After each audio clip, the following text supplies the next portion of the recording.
ஓம் ஸ்ரீ நமோ நாராயணாய நமக. பாலும் தெளிதேனும் பாகும் பருப்பும் இவை நான்கும் கலந்து உனக்கு நான் தருவேன். கோலஞ்சை துங்க கரிமுகத்து தூமணியே சங்கத்தமிழ் மூன்றும் தா. நீடாளி உலகத்து மறைநாவலோடு ஐந்தன்று நிலை நிற்கவே வாடாத தவவாய்மை முனிராசன் மாபாரதம் சொன்ன நாள் ஏடாக தவமேறு வெறுப்பாக ஆங்கோர் எழுத்தாணிதன் கோடாக எழுதுபிரானை பணிந்து அன்பு கூர்வாமரோ. இன்றைய பொழுது ஒரு அருமையான பொழுது. அந்த பொழுதிலே அரங்கமே வந்து வாழ்த்து சொல்வதற்கு அமைந்திருப்பது போன்று பக்த கோடி பெருமக்கள் அனைவரும் வந்து வாழ்த்து சொல்வதற்காக அமர்ந்திருக்கின்றார்கள். அவர்களுடைய திருவடிகளை என்னுடைய மன மொழி மெய்களால் போற்றி பணிகின்றேன்.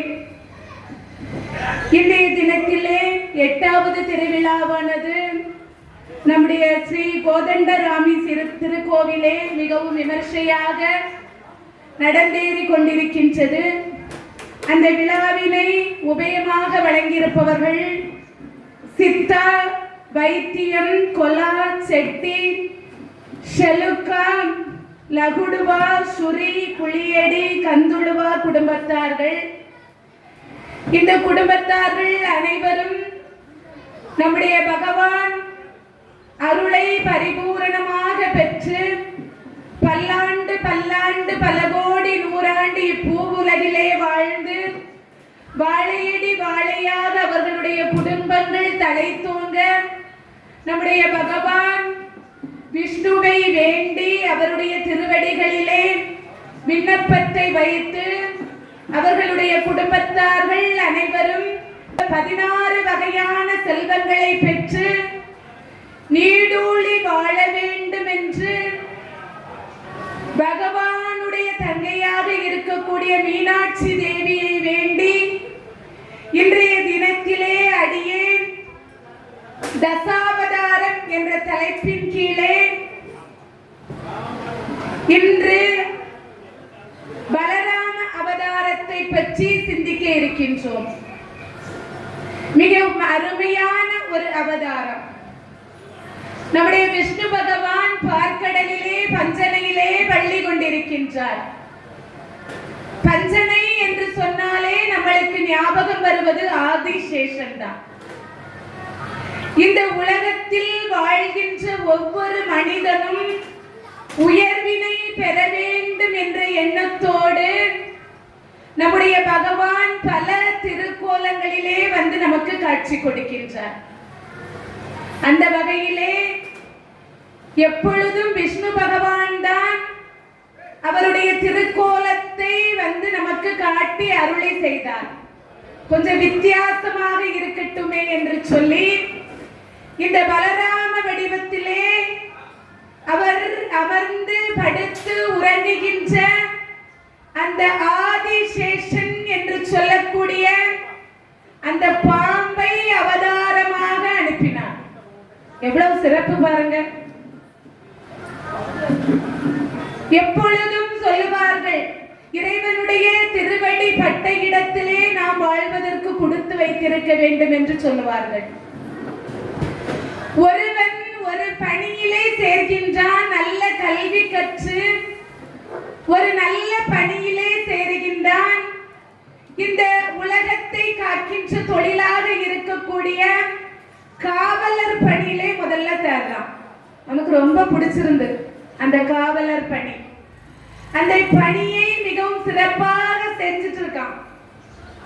கொஞ்சம் சற்று அவனுக்கு உயர்வான ஒரு நிலையை அடைய வேண்டும் என்று ஆசை கொள்கின்றான். இந்த காவலர் பணியில் இருந்து நாம் வழக்கறிஞராகலாம் என்று சொல்லி வழக்கறிஞர் பணியிலே சேருகின்றான். அதுவும் அவனுக்கு ரொம்ப பிடிச்சிச்சு. முதல்ல காவலர் பணி செய்கின்றான். அதை நல்ல ஒரு போட்டோ எடுத்து தன்னுடைய வீட்டிலே அப்படியே பதிவு செய்து வைக்கின்றான். அடுத்து வழக்கறிஞர் ஆகின்றான். வழக்கறிஞர் ஆகின்ற பொழுது சிறப்பாக தன்னுடைய பணியை செய்து அதிலும் ஒரு புகைப்படத்தை எடுத்து அப்படியே தன்னுடைய வீட்டில் சோத்துல மாட்டி வைக்கிறான். அடுத்து உயர்வு பெறுகின்றான். எப்படி என்றால் வழக்கறிஞராக இருந்து நீதிபதியாக உயர்வு பெறுகின்றான். நீதிபதியாக உயர்வு பெற்று பல வழக்குகளிலே பலவிதமான நல்ல தீர்ப்புகளை வழங்கி அவனுடைய பணியை மிகவும் செம்மையாக, செழுமையாக, வளமையாக, நீதிநெறி தவறாமல் அவன் அவனுடைய பணியை செய்து கொண்டிருக்கின்றான். அந்த நீதிபதியாக இருக்கக்கூடிய நேரம் அந்த புகைப்படத்தையும் எடுத்து அவனுடைய வீட்டிலே ஜெபத்திலே மாட்டி வைக்கின்றான். இப்படி அவன் உயர்வு பெற்ற அந்த புகைப்படங்களை எல்லாம் வரிசையாக அப்படியே அவனுடைய வீட்டிலே மாட்டி வைத்திருக்கின்றான். இப்படிதான் நம்முடைய தெய்வங்களும் ஒரு நேரத்துக்கு வந்து நம்மளுக்கு காட்சி கொடுப்பதில்லை. பலவிதமான திருக்கோலத்திலே வந்து நமக்கு காட்சி கொடுக்கின்றார். ஒரு மனிதன் எப்படி ஒரு பணியில் இருந்து இன்னொரு பணிக்கு உயர்வடைகின்றானோ அதே மாதிரி நம்மளை காக்கின்ற தெய்வங்களாக இருக்கின்றவர்கள் ஒரே நிலையோடு வந்து நம்மளுக்கு காட்சி கொடுப்பதில்லை. மகான்களுடைய ரூபத்திலும் சித்தர்களுடைய வடிவத்திலும் விலங்குகளுடைய வடிவத்திலும் வந்து நம்மளுக்கு காட்சி கொடுத்து அருள் மழையை பொழிந்து கொண்டிருக்கின்றார்கள். அத்தகைய சிறப்புக்குரிய தெய்வங்களை எல்லாம் நாம் எப்படி வணங்க வேண்டும்? இன்னைக்கு நாம கோயிலுக்குள்ள போறோம், எப்படி தெய்வங்களை வணங்குகின்றோம்? விரைவு தரிசனம் தான் பண்ணி கொண்டு வருகின்றோம். கோயிலுக்குள்ள போவோம், டக்குன்னு கையெடுத்து கும்பிடுவோம், அப்படியே ஒரு சுத்து, அவ்வளவுதான், அதோட முடிஞ்சு. இறைவனை வணங்குவது அதோடு முடிந்து. இறைவன் முன்னாடி போய் நின்று நாம் வணங்குகின்ற பொழுது இறைவனை நாம் எப்படி வணங்க வேண்டும்? தேன்படிக்கும் அமுதா உன் திருப்பாட்டை தினந்தோறும் நான் படிக்கும் போது உன் படிக்க, உயிர் படிக்க, உயிருக்கும் உயிர் படிக்க என்பதுதான் பெருந்தகையே என்று ராமலிங்க அடிகளார் பாடியிருக்கின்றார். பகவானை போய் அவர் முன்னாடி நாம் வணங்குகின்ற பொழுது மகான்கள் எழுதி சென்ற அந்த பாசுரங்களை எடுத்து நாம் படிக்க வேண்டும். அந்த பாசுரங்களை படிக்கும் போது எப்படி படிக்க வேண்டும்? வாய்க்குள்ள வச்சு அப்படியே வணங்கிட்டு இருக்கணும்னு நினைக்கிறீங்களா? அப்படி செய்யக்கூடாது. வாய்க்குள் வைத்து முணங்கி படிக்க கூடாது. வாய் விட்டு படிக்க வேண்டும். சத்தமாக படிக்க வேண்டும். நம்முடைய பகவானுக்கு கேட்க வேண்டும் நாம் படிக்கின்றது. அந்த பாசுரங்களை நாம் பகவான் முன்னிலையிலே படிக்கின்ற பொழுது ராகம் தெரியாட்டாலும் பரவாயில்ல, நம்ம படிச்சா போதும். படிக்க தெரியலையா? படிக்கிறவர்கள் படித்துக் கொண்டிருக்கின்ற பொழுது நாம் அதை கேட்டால் போதும். கேட்கின்ற பொழுது அப்படியே அது நம்முடைய உள்ளத்திலே போய் நம்முடைய உள்ளத்தை சுத்தம் செய்யும். அந்த பாடல்களை நாம் படிக்கின்ற போது உணர்ந்து நெகிழ்ந்து மகிழ்ந்து நம்முடைய உடல் அப்படியே புத்துணர்ச்சியோடு அதை அப்படியே உருகி படிக்கணும். அப்படி படிக்கின்ற பொழுது இந்த பிள்ளை என்ன அழகா பாட்டு பாடி நம்மளை வழிபட்டு கொண்டிருக்கின்றாள் என்று சொல்லி நம்முடைய விஷ்ணு பகவான் என்ன செய்வாராம்? உடல் நட்டியாக வந்து நம்மளுக்கு தரிசனம் கொடுப்பாராம். நாம் வணங்குகின்றதை பொறுத்து தான் நம்முடைய பகவான் நமக்கு காட்சி கொடுப்பார். இறைவனிடத்திலே வைக்கின்ற பக்தியானது ஆழ்ந்த மனதிலிருந்து வர வேண்டும்.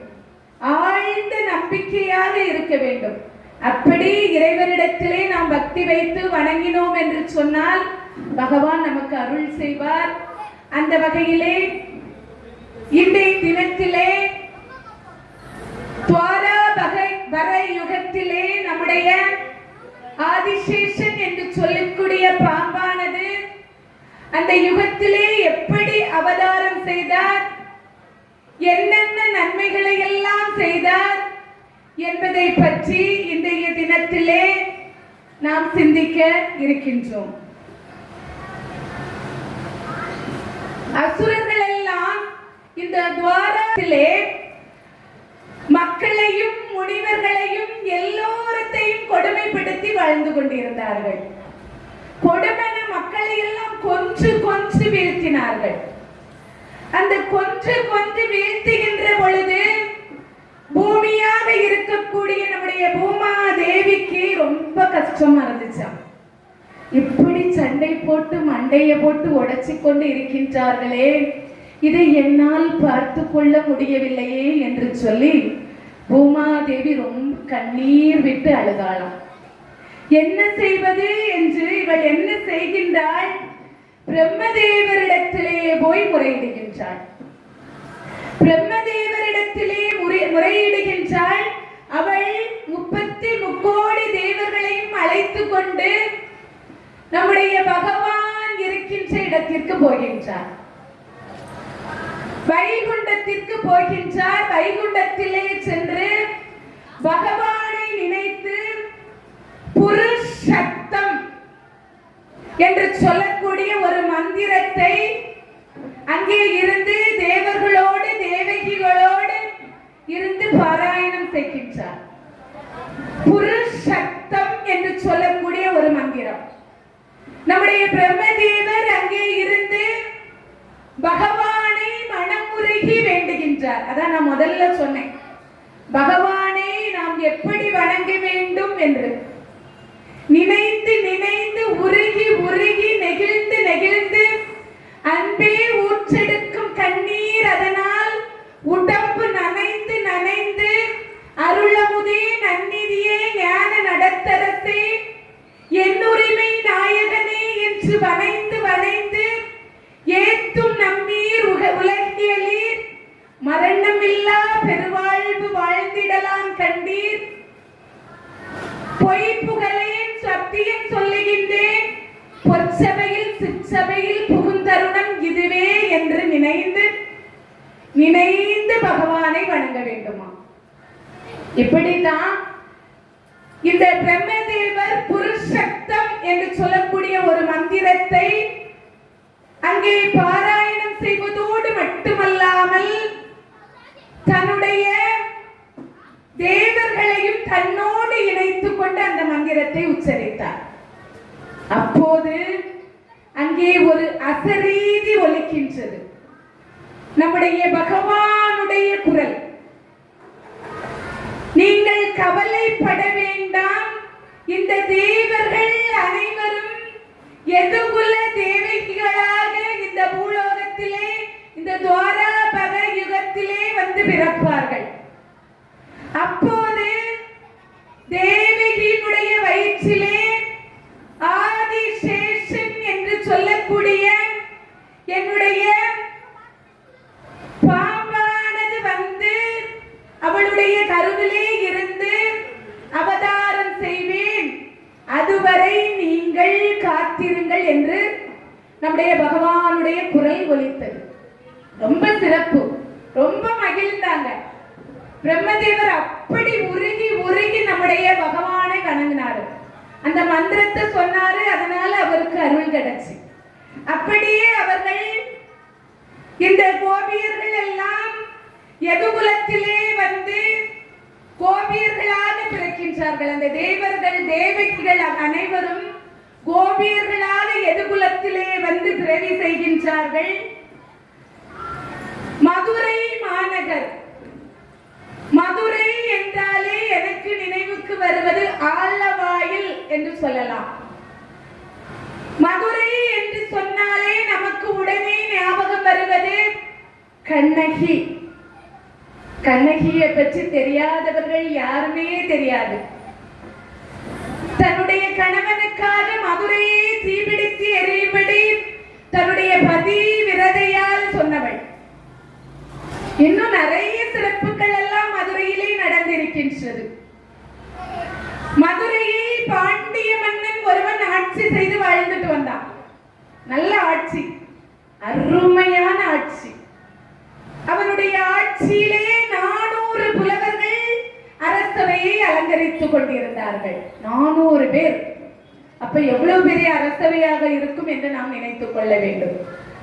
ஒரு நாள் பாண்டிய மன்னன் அந்த அரசவையிலே இருக்கக்கூடிய புலவரிடத்திலே வந்து சொன்னார், இன்று இரவுக்குள் நீங்கள் அனைவரும் 4 கோடி பாடல்களை எனக்கு பாடி தர வேண்டும் என்று சொன்னார். ஒரு இரவுக்குள் 4 கோடி பாடலை பாட முடியுமா? இந்த புலவர்கள் எல்லாம் பார்த்தார்கள், இரவோடு இரவாக இந்த நாட்டை விட்டு இடம்பெயர்ந்து விடலாம் என்று சொல்லி தன்னுடைய மனைவி மக்களை எல்லாம் கூட்டிவிட்டு அப்படியே மெதுவாக இடம்பெயர்ந்து சேர நாட்டுக்கு போகின்றார்கள். சேர நாட்டுக்கு போகின்ற வழியிலே ஔவையார் பாட்டி வர்றாங்க. 400 புலவர்களும் எங்கே செல்லுகின்றீர்கள் என்று சொல்லி கேட்கின்றார். நடந்த விஷயத்தை இவர்களிடத்திலே கூறுகின்றார். இவ்வளவுதான் விஷயமா? என்னோடு வாருங்கள், நான் உங்களுக்கு உதவி செய்கிறேன் என்று சொல்லி ஔவை பாட்டியார் அந்த 400 புலவர்களையும் பாண்டிய மன்னனிடத்திலே கூட்டிக் கொண்டு வருகின்றார்கள். காலையில் விடிந்தது, அரசவை கூடியது. மன்னன் அங்கே வந்து அரியாசனத்திலே அமர்ந்தார். 400 புலவர்களும் அரியாசனத்திலே இருந்து அலங்கரித்துக் கொண்டிருந்தார்கள். மன்னன் வந்தான், நீங்க பாட்டு பாடி முடிச்சிட்டீங்களா, எங்கே பாடல்களை எடுத்து வாசிங்கள் என்று சொல்லி கேட்கின்றார். அப்போதுதான் ஔவை பாட்டி சொல்லுகின்றார், அடே பாண்டிய மன்னா, பாட்டி கேட்கின்றாள், உனக்கு ஏதாவது இருக்கின்றதா? உனக்கு அறிவும் எல்லாவற்றையும் தருகின்ற இந்த புலவர்களை நீ இவ்வாறு செய்திருக்கின்றாயே, இவர்களுக்கு பதிலாக 4 கோடி பாடல்களை நான் பாடுகின்றேன் என்று சொல்லுகின்றார். எவ்வளவு சிறப்பு பாருங்க. இந்த அம்மா பாடுறா, மதியாதார் முச்சம் மிதித்தொருகால் மிதியாமை கோடி பெறும் என்று பாடுகின்றார். 1 கோடி பாடல், ஒரு வரியில 1 கோடி பாடல். வீட்டுக்கு நாம போறோம், அந்த வீட்டுல வாங்க என்று நாம் கூப்பிடாமல் அந்த வீட்டுக்குள்ளே போய் இருந்தோம் என்று சொன்னால் நம்மளுக்கு எந்த ஒரு மரியாதையும் இருக்காது. அதைத்தான் அப்படிப்பட்ட வீட்டிலே நாம் மிதிக்காமல் இருப்பது கோடி பெறும் என்று நம்முடைய ஔவையார் சொல்லுகின்றார். எவ்வளவு ஒரு சிறப்பு. அடுத்து பாடுகின்றார், உன்னீர் உன்னீர் என்று உபசரியார் தம்மனையில் உண்ணாமை கோடி பெறும். சிலரோட வீட்டுக்கு நீங்க சென்றீர்கள் என்று சொன்னால் சாப்பிடுறீங்களா என்று சொல்லி கேட்பார்கள்.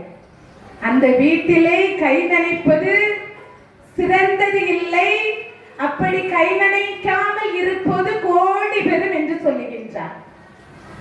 உண்மையாக என்று சொல்லி வந்தாலே அந்த வீட்டுல சாப்பிடக்கூடாது. சாப்பிடுங்கள் என்று சொன்னால் நாம் சாப்பிடலாம். சாப்பிடுறீங்களா என்று சொல்லி கேட்டால் அந்த வீட்டில் உணவு பற்றாக்குறை இருக்கிறது, அதனாலதான் அவங்க இப்படி கேட்கிறாங்கன்னு நினைச்சுக்கிட வேண்டியதான். உணவு இல்லை. ஏன்னா இப்பெல்லாம் என்ன பண்றாங்கன்னா, ஒரு கப்புல பாதிதான் வச்சு பொங்குறாங்க. யாராவது விருந்தினர் வந்தால் அவர்களுக்கு கொடுப்பதற்கு இருக்காது. நம்முடைய தமிழர் பண்பாடு கொஞ்சம் கொஞ்சமாக மறைந்து போய் கொண்டிருக்கின்றது. முன்னாடி எல்லாம் தனக்கு இல்லாட்டாலும் பரவாயில்ல, வருகின்ற விருந்தாளிகள் உணவு உட்கொள்ள வேண்டும் என்று சொல்லி வீட்டுக்குள்ளே அழைத்து அவர்களுக்கு பாத பூஜை எல்லாம் செய்து அவர்களுக்கு உணவு கொடுப்பார்கள். அந்த பழக்கம் எல்லாம் மறைந்து போய்விட்டது. நம்முடைய இளைய சமுதாயத்தினருக்கு அதையெல்லாம் எடுத்து நாம் சொல்லி அவர்களை நாம் வழி நடத்த வேண்டும். இந்த பாட்டி 2 கோடி பாடலை பாடி முடிச்சுச்சா. அடுத்து பாடுகின்றார், நல்ல குடி பிறந்தாரோடு குடி பிறப்பது கோடி பெறும் அப்படின்னு சொல்ற. நல்ல குடி பிறந்தவர்கள், அதாவது நல்ல குடி பிறந்தவர்கள் நமக்கு கிடைப்பது அரிது. அப்படி நம்மளுக்கு கிடைச்சுனா அது கோடி பெறும் என்று நம்ம அவை பாட்டி கூறுகின்றார்கள். கோடான கோடி கொடுப்பினும் உயர்குடி பிறந்தாரோடு குடிபிறத்தல் கோடி பெறும் என்று சொல்லி 4 கோடி பாடல்களை பாடி இந்த அம்மையார் முடிக்கின்றார்.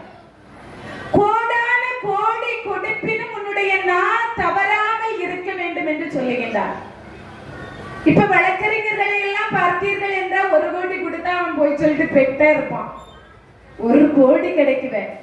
அப்படி தன்னுடைய நான் பிறழாமல் இருக்கும் என்று சொன்னால் அது கோடி பெறும் என்று சொல்லி நம்முடைய அவை பாட்டி 4 கோடி பாடல்களை அந்த பாண்டிய மன்னனுக்கு பாடி முடிக்கின்றாள்.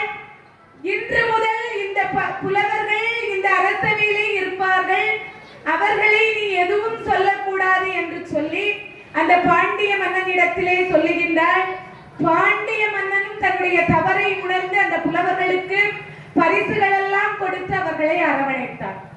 அவ்வளவுக்கு சிறப்பு மிகுந்த ஒரு மதுரையம்பதியிலே சூரசேனன் என்று சொல்லக்கூடிய ஒரு அசுரன் இருந்தான். அவனுடைய தம்பி உக்ரசேனன். அந்த உக்ரசேனனுடைய மகன் தான் கம்சன். இப்பதான் நம்ம கதாபாத்திரத்துக்குள்ளே வருகின்றோம்.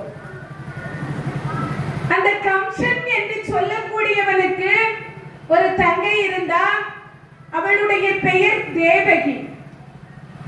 தேவகிக்கு திருமணம் முடிக்க வேண்டும் என்று சொல்லி வசுதேவரை பார்த்து திருமணமானது மிக அருமையா நடந்துச்சு. அப்போது தேருக்குள்ளே தேவகியும் வசுதேவரும் அமர்ந்திருக்கின்றார்கள். கம்சன் என்ன பண்ணானா, தங்கச்சி மேல அவ்வளவு பாசம் அவனுக்கு. என்ன பண்றான், தங்கச்சி வரக்கூடிய தேரை அப்படியே இழுத்துட்டு வரான். ரொம்ப சந்தோஷமா இழுத்துட்டு வந்தான். கொஞ்ச நேரம் தான் சந்தோஷமா அந்த தேரை இழுத்து கொண்டு வருகின்றான். வருகின்ற வழியிலே அவனுக்கு ஒரு அசரீதி கேட்கின்றது. அடே மதிக்கட்ட கம்சா! பயந்துட்டான். நீங்களே இப்ப நான் சொன்னதை பார்த்து பயந்துருப்பீங்க. அடே மதிக்கட்ட கம்சா, உன்னுடைய தேவகி உன்னுடைய தங்கையினுடைய தேரை நீ இழுத்து கொண்டு வருகின்றாய். அவளுக்கு பிறக்கின்ற 8வது குழந்தையால் உனக்கு அழிவு என்று சொல்லுகின்றது. காதிலே அசரீதி ஒலிக்கின்றது. கம்சன் அப்படியே ஆடி போய்விட்டார். அடுத்த மறுகணமே தன்னுடைய உருளையிலே இருந்த வாளை அப்படியே எடுக்கின்றார். இப்பொழுதே தேவகியை கொன்று போட்டு விடுகிறேன் என்று சொல்லி தேவகியை கொல்லுவதற்காக வசுதேவர் பக்கத்துல போய் நிற்கிறான். நில் கம்சா நில், கொஞ்சம் பொறு, நான் சொல்வதை கேள் என்று சொல்லுகின்றார் வசுதேவர். இவளுக்கு பிறக்கின்ற 8வது குழந்தையால் எனக்கு மரணம் என்று சொல்லி இருக்கின்றார். ஆகவே இவளை நான் கொன்றே தீருவேன் என்று சொல்லுகின்றார். கொஞ்சம் பொறு, கொஞ்சம் பொறுமையாயிரு. உன்னுடைய தங்கையானவள் மனக்கோலத்திலே இருந்து இன்னும் வரவில்லை. அவளுடைய மனக்கோலத்தை அவள் இன்னும் கலைக்கவில்லை. இப்போது நீ கொன்றீர் என்று சொன்னால் அந்த பாவம் உன்னை விடாது, நீ எத்தனை யுகம் சென்றாலும் விடாது அப்படின்னு சொல்றார். இவரு கேட்கல. இவளுடைய பிள்ளைகள் என்னை கொல்லும் என்று எனக்கு அசரீதி காதிலே ஒலித்திருக்கின்றது. ஆகவே நான் இவளை கொன்றே தீருவேன் என்று சொல்லுகின்றார். இவள் வயிற்றில் பிறக்கின்ற சிசுதானே உன்னை கொல்லும் என்று சொல்லியிருக்கின்றது. சரி, அந்த சிசுக்கள் பிறந்தவுடன் உன்னிடத்திலே நான் கொண்டு வந்து கொடுக்கின்றேன், நீ என்ன பண்ணணுமோ பண்ணிக்க அப்படின்ட்டாரு. நீ கொல்லன்னா கொன்னுக்கோ, என்ன செய்யணுமோ செய்துக்கோ அப்படின்னு சொல்லிட்டாரு வசுதேவர். சரி என்று ஒப்புக்கொண்டான். ஏதோ ஒரு மனதுக்குள்ளே ஒரு சின்ன ஈரம் ஒன்று அவனுடைய மனதிலே இருந்திருக்கின்றது. அதனால தான் சரின்னு ஒப்புக்கொண்டான். கொஞ்ச நாள் போச்சு இவனுடைய ஆட்சி. அதாவது இவனுடைய தகப்பனார் உக்ரசேனனை சிறையில கொண்டு போய் அடைச்சான். அட்டகாசம், அசுரர்களின் அட்டகாசம் தலைவிரித்து ஆடிக்கொண்டிருந்தது. அசுரர்களின் கொடுமைகள் எல்லாம் அப்படியே தலை தூக்கி நின்றது. இந்த கம்சனுடைய அட்டகாசமும் ரொம்ப தலை தூக்கி நின்றது. தன்னுடைய தகப்பனார் என்று பாராமல் உக்கிரசேனனை கொண்டுட்டு போய் சிறையிலே அடைத்தான். தன்னுடைய தங்கையையும் வசுதேவரையும் சிறையில் கொண்டு போய் அடைச்சான். யாரெல்லாம் நல்லவங்க இருக்கிறாங்களோ அவங்க எல்லாத்தையும் கொண்டுட்டு போய் சிறையில போட்டான். தன்னுடைய தங்கையானவள் முதல் கருவை சுமக்கின்றாள். அந்த கரு பிறந்த மறுகணமே இந்த கம்சனானவன் வந்து கொஞ்சம் வீழ்த்துகின்றான். இந்த அம்மா கண்ணீர் விட்டு அழுறா. கொஞ்சம் கூட ஈரம் இல்ல. அன்னைக்கு தங்கச்சி உயிர் வாழ்ந்துட்டு போட்டோன்னே கொஞ்சம் மனசுக்குள்ள ஈர வச்சு விட்டான். ஆனா இன்று அவனுடைய மனதிலே கொஞ்சம் கூட ஈரம் இல்லாமல் அந்த சிசுவை கொன்றான். இப்படி இவன் 6 குழந்தைகளை கொன்று வீழ்த்தினான். 7வதாக நம்முடைய பகவானுடைய ஆதிசேஷன், நம்முடைய எப்பவுமே அதிலே தான் துயில் கொண்டிருப்பார். ஆதிசேஷன் என்று சொல்லக்கூடிய பஞ்சனை, பார்க்கடலிலே பஞ்சனையிலே நம்முடைய பகவான் எப்பொழுதும் துயில் கொண்டு இருப்பார். தூங்கிட்டே இருப்பார். எந்த பணி செய்யணும்னாலும் அதுல இருந்தே தான் நினைப்பார். எந்த ஒரு நல்ல நிகழ்ச்சி என்றாலும் அந்த ஆதிசேஷனுடைய படுக்கையிலே இருந்து படுத்து அப்படியே நினைத்து அப்படியே வணங்கி கொண்டிருப்பார். சில சமயங்களிலே அவர் நினைக்கின்ற செயல் அந்த ஆதிசேஷனுக்கு மிக கனமாக இருக்குமா? நிஜமாவே எப்பொழுதாவது ஏதாவது ஒரு நல்ல விஷயங்களை நம்முடைய பகவான் நினைத்துக் கொண்டிருந்தார் என்று சொன்னால் அப்போது ஆதிசேஷன் பகவானிடத்திலே கேட்பாராம், சுவாமி, என்றும் விட இன்று நீங்கள் மிகவும் கனமாக இருக்கின்றீர்கள், என்ன நினைத்துக் கொண்டிருக்கின்றீர்கள் என்று ஆதிசேஷன் கேட்பாராம். நல்ல நிகழ்வுகளை தான் நான் நினைத்துக் கொண்டிருக்கின்றேன். நீ என்னோடு சேர்ந்து அந்த நினைவுகளையும் சுமப்பதால் நான் உனக்கு கனமாக தெரிகின்றேன் என்று பகவான் சொல்லுவாராம். அவ்வளவுக்கு சிறப்பு மிகுந்த அந்த ஆதிசேஷனுக்கு அந்த ஆதிசேஷன் வடிவிலே இந்த 8வது திருக்கோலத்தை நம்மளுக்கு காட்டி அருளுகின்றார். அந்த 7வது குழந்தையாக தேவகியினுடைய கருவிலே நான் வருவேன்.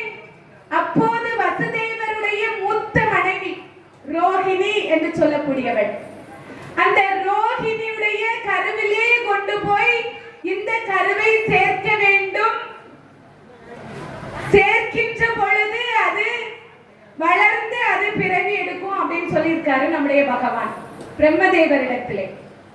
அந்த 7வது குழந்தையானது தேவகியினுடைய வயிற்றிலே உருவாகுது.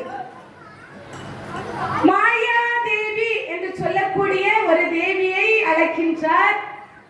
அந்த தேவியினிடத்திலே இந்த கருவை கொண்டு போய் வயிற்றிலே வைத்துவிடு என்று சொல்லியாச்சு. நீ அங்கே யசோதா தேவியினுடைய வயிற்றிலே வளரு என்றும் சொல்லியிருக்கின்றார். இந்த தேவியானவள் அந்த கருவை எடுத்து வயிற்றுல வைக்கின்றாள். யசோதா தேவி ஆயர்பாடியிலே நந்தகோபனுடன் வாழ்ந்து வருகின்றாள். அந்த மாயாதேவி என்று சொல்லக்கூடியவள் யசோதா தேவியினுடைய கருவிலே வளருகின்றார். இந்த கருவானது மிகவும் சிறப்பாக வளர்ந்து குழந்தையானது பிறக்கின்றது. பிறந்த உடனே கர்மன் என்று சொல்லக்கூடியவர் அவருக்கு பெயரிடுகின்றார். குரு, எதுக்குள்ளத்தினுடைய குரு கர்மன் என்று சொல்லக்கூடியவர். அவர் என்ன செய்கின்றார்? பலராமன் பிறந்திருக்கின்றார். அவருக்கு செய்யக்கூடிய சடங்குகளை எல்லாம் செய்து அந்த குழந்தைக்கு ராமன் என்று பெயரிடுகின்றார். அவர் பிறந்த கணமே எப்படி இருந்தாராம்? வெள்ளை நிறத்திலே இருந்தாராம். நம்முடைய பகவான் ஸ்ரீ கிருஷ்ணர் நீல நிறத்திலே காட்சியளிக்கக்கூடியவர். இவர் வெள்ளை நிறத்திலே காட்சியளித்தாராம். ரொம்ப வெள்ளையா தெரிஞ்சாராம் பல்ராமர். இவருக்கு ராமர் என்று பெயர் சூட்டுகின்றார். அது மட்டுமல்லாது இந்த ராமர் மிகுந்த பலசாலி. அதனால இவருக்கு பலராமன் என்ற திருப்பெயரையும் வந்தாயிற்று. பலராமன் கையிலே ஒரு கலப்பையை வைத்திருப்பாராம், ஒரு கதமும் வைத்திருப்பாராம். அந்த கலப்பையானது விவசாயத்தை நமக்கு உணர்த்துவதாக அமைந்திருக்கின்றது. எவ்வளவு சிறப்பு பாருங்க! நம்மளுக்கு விவசாயத்தை உணர்த்தும் விதமாக நம்முடைய பலராமர் கையிலே கலப்பையை வைத்திருப்பார். அவருடைய ஆயுதம் கலப்பை. அந்த கலப்பையை வைத்திருக்கக்கூடியவர். இந்த பலராமருக்கு ரைவத மலையில கோபியர்களோடு அப்படியே கொஞ்சம் விளையாடி கொண்டிருந்தார். அப்போ நரகாசுரன், நம்மளுக்கு எல்லாத்துக்குமே ஞாபகம் வரக்கூடியது தீபாவளி தான். நரகாசுரன் சொன்ன உடனே நம்மளுக்கு ஞாபகம் வர்றது, நரகாசுரனை கொன்ற காரணத்தினால் நாம தீபாவளி கொண்டாடுறோம் அப்படின்னு நிறைய பேர் நினைச்சிட்டு இருக்காங்க. அந்த நரகாசுரன் என்று சொல்லக்கூடியவருடைய வானர படைகள். இந்த பலராமர் கோபியரோடு ரைவத மலையிலே தங்கியிருக்கின்ற பொழுது இந்த வானர படைகள் எல்லாம் அந்த மலையை நோக்கி ஓடுகின்றது. அங்கே இருக்கும் முனிவர்களை எல்லாம் அடிச்சு தும்சம் பண்ணி போட்டுட்டு போயிட்டே இருக்கு. கொஞ்ச தூரம் போகவில்லை, பலராமர் அங்கே இருக்கின்றார் கோபியர்களோடு. பலராமர் பார்க்கிறாரு. பார்த்த உடனே அந்த வானர கூட்டங்கள் என்ன செய்துச்சு? பலராமரை அப்படியே கைகொண்டு இழுத்து அப்படியே அவருடைய பட்டாடைகளை எல்லாம் கிழித்து அப்படியே போட்டது. இவருக்கு கோபம் வந்துச்சு. அந்த வானரங்களுக்கு மண்டையில போய் ஒரு கொட்டு கொடுத்தாரு. நிஜமாவே ஒரு கொட்டு கொடுத்தாரு, அது செத்து போச்சு. இப்படி பலராமர் செய்கின்ற ஒன்றுமே சிரிப்பினை ஊட்டுவதாக தான் அமைந்திருக்கும். இப்படியாக இருக்கின்ற பொழுது ஒரு நாள் கண்ணனும் நம்முடைய பலராமரும் சேர்ந்து ஆடு மாடுகளை மேய்த்துக் கொண்டிருந்தார்கள். அப்போது ஸ்ரீதாமன் என்று சொல்லக்கூடிய ஒரு நண்பன் ஓடி வந்தான். நண்பா, கேட்டியா, அந்த மலைக்கு அந்த பக்கம் நிறைய பனைமர கூட்டங்கள் இருக்கின்றன. அந்த பனைமரை கூட்டத்திலே தேனகன் என்று சொல்லக்கூடிய ஒரு கழுதை இருக்கின்றது. அந்த கழுதையானது அங்கே பணங்களை பறிக்க செல்லுகின்றவர்களை கொன்று அதனுடைய மாமிசத்தை தின்று வாழ்கின்றது. நீங்க வந்தாதான் அந்த பனம் பழத்தை எடுத்து நம்மளால் சாப்பிட முடியும். எங்களுக்கு அந்த பனம் பழத்தை சாப்பிடுவதற்கு ரொம்ப ஆசையா இருக்குது அப்படின்னு சொல்றார். இந்த கண்ணனும் பலராமரும் பார்க்கின்றார்கள், சிரித்துக் கொண்டே இருக்கின்றார்கள். சிரிச்சுட்டே அந்த மலைக்கு பின்னாடி போனாங்க. நிறைய பனைமர கூட்டம். இந்த தேனகன் என்று சொல்லக்கூடிய அந்த அசுரனானவன் கழுதை போல் அங்கு வருகின்றான். இந்த கூட்டத்தை பார்த்து மறுநிலமே என்ன செய்கின்றான்? அந்த கழுதை அப்படியே மேலே பாய்கின்றது. பலராமர் பார்க்கின்றார். அந்த கழுதையினுடைய பின்னங்காலை அப்படியே பிடித்து இழுக்கின்றார். பிடித்து இழுத்து அந்த கழுதையை அப்படியே கொஞ்சம் வீழ்த்துகின்றார். பெரிய அசுர கழுதை, ரொம்ப பெருசா இருந்துச்சாம். ஆனா ஒரு கணத்திலே கொஞ்சம் வீழ்த்தி விட்டார். அந்த பனம்பழத்தை பறிப்பதற்காக அவ்வளவு சிறப்புகள் எல்லாம் உண்டு. இன்னும் ஒரு சமயம் பார்த்தீங்கன்னா தட்டாமாலை என்று சொல்லக்கூடிய ஒரு விளையாட்டை பலராமரும் கண்ணனும் அவருடைய தோழர்களும் கோபியர்களும் சேர்ந்து விளையாடி கொண்டிருந்தார்கள். அப்பொழுது அவர்களுடைய கூட்டத்திலே பிரலபன் என்று சொல்லக்கூடிய ஒரு அசுரன். இதையெல்லாம் செய்வது யார் என்று சொன்னால் கம்சனுடைய திருவிளையாடு. கம்சன் தான் ஒவ்வொரு அசுரர்களையாய் அனுப்பி கொண்டிருக்கின்றான். இந்த நிகழ்விலே வருகின்றார்கள். அந்த வில்வ மரத்தின் அடியிலே சென்று நாம் 2 பிரிவுகளாக பிரிந்து இந்த விளையாட்டை விளையாடுவோம். ஒரு பிரிவுக்கு கண்ணன் தலைமை வைப்பார், இன்னொரு பிரிவுக்கு பலராமன் தலைமை வகிப்பார் என்று கண்ணபிரான் சொல்லுகின்றார். 2 பிரிவா பிரிஞ்சாச்சு. ஏன்னா அங்கே கூட்டத்தில் ஒரு கள்வன் இருக்கின்றான். அந்த கள்வனை உணர்ந்து விட்டார்கள். எப்படியாவது அவனை தும்சம் பண்ண வேண்டும். ஆகவே இந்த விளையாட்டை அவர்கள் மகிழ்ந்து விளையாடி கொண்டிருக்கின்றார்கள். அதிலே ஒரு நிபந்தனையை வைக்கின்றார்கள். இதிலே யார் தோற்கின்றார்களோ அவர்கள் வெற்றி பெற்றவர்களை தூக்கி சுமக்க வேண்டும் என்று சொல்லி, அந்த பிரலபன் என்று சொல்லக்கூடியவன் தோல்வி அடைகின்றான். பலராமர் தூக்கி தோள்ல வச்சிருக்கான். வைத்துக் கொண்டவன் அப்படியே நடந்து ஓடி ஓடி ஓடி ஓடி போகின்றான். கொஞ்ச தூரம் போகின்ற பொழுதே பலராமன் மிகுந்த கனமாக தெரிந்தது அந்த அசுரனுக்கு. அப்பதான் இவன் என்ன செய்கின்றான், அவனுடைய சுய ரூபத்தை காட்டுகின்றான். வானளவு உயர்ந்து நின்றான். வானளவு உயர்ந்து நின்ற அந்த அசுரனை அவன் என்ன செய்கிறார் என்று சொன்னால், அப்படியே வயிற்றிலே ஒரு குத்து, நிஜமாவே அப்படியே அந்த இடத்திலே அவன் இறந்து மடிந்து போகின்றான். பலராமர் குத்துறார், இறந்துட்டான். அவ்வளவு வானளவு உயர்ந்து நின்றான். அவனை அந்த அசுரனை கொன்று வீழ்த்துகின்றார். இப்படியாக இந்த நிகழ்வானது ஒன்றும் நம்முடைய ஆயர்பாடிலே மிகுந்த சுவாரஸ்யத்தோடு நகைச்சுவையோடு நம்முடைய கண்ணனும் பலராமனும் நிகழ்த்தி கொண்டு அப்படியே வாழ்ந்துட்டு இருக்காங்க.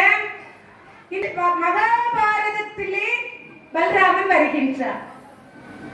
அங்கேயும் ரேவதி என்று சொல்லக்கூடியவரை பலராமர் திருமணம் செய்து கொள்கின்றார். அவருக்கு வத்தஸ்தலா என்று சொல்லக்கூடிய ஒரு மகள். அந்த மகளை தன்னுடைய தங்கையின் மகளாக இருக்கக்கூடிய சுபத்ரா, எதுகுலத்தில் உள்ளவர்கள் அனைவரும் கானகத்திலே சென்று வாழ்வதனால் இந்த நிகழ்வானது, இந்த திருமணத்தை நடத்த வேண்டாம் என்று சொல்லி பலராமர் நினைக்கிறார். அரசாட்சி இல்லை, பணி இல்லை, அதனால நம்ம இதை நடத்தி வைக்க முடியாது என்று சொல்லி துரியோதனுடைய மகன் லட்சுமணனை மனம் பேசி முடிப்பதற்காக சகுனி என்று சொல்லக்கூடியவனை வர வைக்கின்றார். சகுனியும் பலராமனிடத்திலே வந்து திருமண ஒப்பந்த ஓலையை கொண்டு சென்று துரியோதனிடத்திலே கொடுக்கின்றார். இந்த நிகழ்வானது நம்முடைய கண்ணபிரானுக்கு தெரிகின்றது. தன்னுடைய தங்கையின் மகளுக்கு திருமணம் செய்து கொடுப்பதாக நீங்கள் ஒப்புக்கொண்டிருக்கின்றீர்கள் என்று மறந்து விட்டீர்களா என்று சொல்லி கேட்கின்றார். எதுகுலர்கள் அனைவரும் கானகத்திலே போய் வாழ்ந்து கொண்டிருக்கின்றார்கள். அவர்களுக்கு எப்படி பிள்ளையை திருமணம் செய்து கொடுப்பது? ஆகவே துலாம் என்று சொல்லி நினைக்கின்றார்கள். அப்போது நம்முடைய கண்ணபிரான் பார்க்கின்றார். ஏதோ துரியோதனுடைய பட்டத்து ரிஷிகளிலே ஒருவரை அனுப்பி ஆடை ஆபரணங்களை எல்லாம் கொடுத்து ரேவதியின் மகளிடத்திலே கொண்டு போய் கொடுக்க சொல்றாரு. எப்படியாவது திருமணத்தை முடித்து வைத்து வைக்க வேண்டும். 1000 பொய் சொல்லியாவது ஒரு கல்யாணத்தை முடிக்கணும் அப்படின்னு சொல்லுவாங்க. இங்கேயும் ஒரு திருட்டுத்தனம் தான் நடக்குது. அந்த ஆடை ஆபரணங்களை எல்லாம் அவளுடைய மகளிடத்திலே கொண்டு வந்து துரியோதனன் இந்த ஆடை ஆபரணங்களை எல்லாம் அணிவித்து பார்க்க நினைக்கின்றான் என்று சொல்லி அதை கொடுத்து அந்த ஆடைகளை எல்லாம் அணிய வச்சு சுபத்ராவின் மகனாக இருக்கக்கூடிய அபிமன்யுக்கு திருமணம் செய்து வைக்கின்றார்கள். தெரியாதனமா, பலராமருக்கு தெரியாது, ரேவதிக்கும் தெரியாது. தெரியாதனமா திருமணத்தை நடத்தி முடித்து விடுகிறார்கள். இந்த நிகழ்வு அடுத்து பலராமருக்கு தெரிகின்றது. அவர் ரொம்ப பெருசா எடுத்துக்கல, ஏற்றுக்கொண்டார். தன்னுடைய மகளை வீட்டுக்கு அழைத்து வந்து செய்ய வேண்டிய காரியங்களை எல்லாம் செய்து ரொம்ப மகிழ்ச்சியா வாழ்ந்துட்டு இருந்தாங்க. அதே சமயத்தில் நம்முடைய கண்ணபிரானுடைய மகனாக இருக்கக்கூடிய நம்முடைய கண்ணபிரானுடைய ஒரு மனைவி சாம்பவி என்று சொல்லக்கூடியவள், அவளுடைய மகன் சாம்பன் என்று சொல்லக்கூடியவன். அந்த சாம்பன் சற்று பெண் சாயலோடு இருப்பான். தன்னுடைய தோழர்களோடு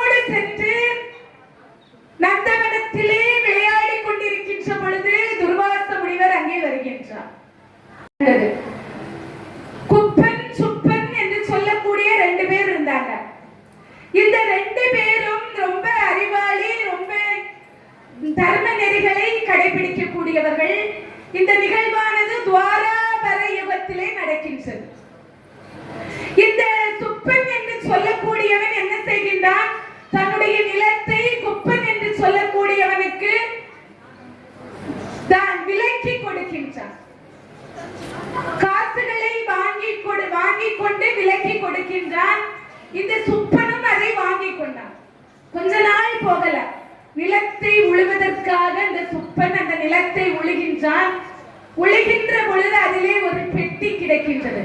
அந்த பெட்டியிலே நிறைய நவரத்தினங்களும் முத்துக்களும் நிறைந்து இருக்கின்றது.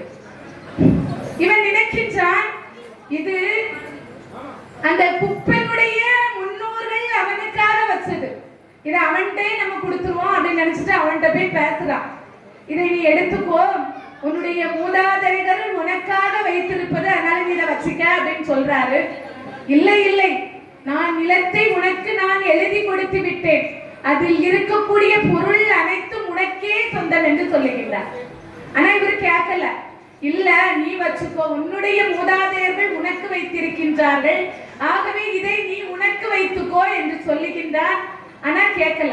இந்த விஷயமானது தர்மருடைய அரசவைக்கு வருகின்றது. அவர் அரசவையிலே மணிமகுடம் சூட்டி முதல் வழக்கானது வருகின்றது. அந்த வழக்கை இவர் விசாரிக்கிறார். ஈஸியா நம்ம தீர்ப்பு சொல்லிடலாம் நினைக்கிறாரு, ஆனா முடியல. நாளைக்கு வாங்க அப்படின்னு சொல்றாரு. இவர்கள் அடுத்த நாள் காலையிலே வருகின்றார்கள். ஆனா முந்தின நாள் இருந்த மனநிலை இவர்களிடத்திலே இல்லை. அந்த சுப்பன் என்று சொல்லக்கூடியவன் அதிலே இருக்கக்கூடிய பெட்டி எனக்கே சொந்தம் என்று சொல்லுகின்றான். அந்த குப்பன் என்று சொல்லக்கூடியவன் என்னுடைய மூதாதையர் எனக்காக வைத்து சென்ற பெட்டி, அது எனக்கே வேண்டும் என்று சொல்லுகின்றார். ஒரு இரவுக்குள் இவ்வளவு பெரிய மாற்றமா என்று சொல்லி அந்த தர்மன் நினைக்கின்றான். அப்போதுதான் அரசவை புலவர்களை எல்லாம் கூட்டி விசாரிக்கின்ற பொழுது, நேற்று இரவு வரைக்கும் துவாராபர யுகத்திலே நாம் இருந்தோம், நேற்று 12 மணி முதல் நாம் கலியுகத்துக்கு வந்துவிட்டோம், கலியுக தொடக்கமே இப்படி இருக்கின்றது என்று சொன்னால், இந்த கலியுக காலம் தொடர்ந்து கொண்டே இருந்தால் இந்த யுகத்திலே மக்கள் எவ்வளவு துன்பங்களை எல்லாம் அனுபவிக்க போகின்றார்களோ தெரியவில்லை என்று சொல்லி தர்மனிடத்திலே சொல்லுகின்றார். ரெண்டு பேரும் சண்டை போட்டாங்க, தீர்ப்பே சொல்ல முடியல, அவ்வளவுக்கு சண்டை போட்டாங்க. நம்ம கலியுகத்துக்கு வந்துட்டோம். இந்த கலியுகத்துலதான் நம்ம வாழ்ந்துட்டு இருக்கோம். வாழ்ந்துட்டு இருக்க நம்ம எவ்வளவுக்கு நம்மளால தர்ம நெறியோடு வாழ முடியுமோ அவ்வளவுக்கு தர்ம நெறியோடு வாழ்ந்து பகவானுடைய திருவடியை அடைய வேண்டும் என்று சொல்லி இன்றைய தினத்திலே பலராமருடைய அவதாரத்தை பற்றி நாம் சிந்தித்தோம். நாளைய தினத்திலே நம்முடைய கிருஷ்ண பகவானுடைய அவதாரத்தை பற்றி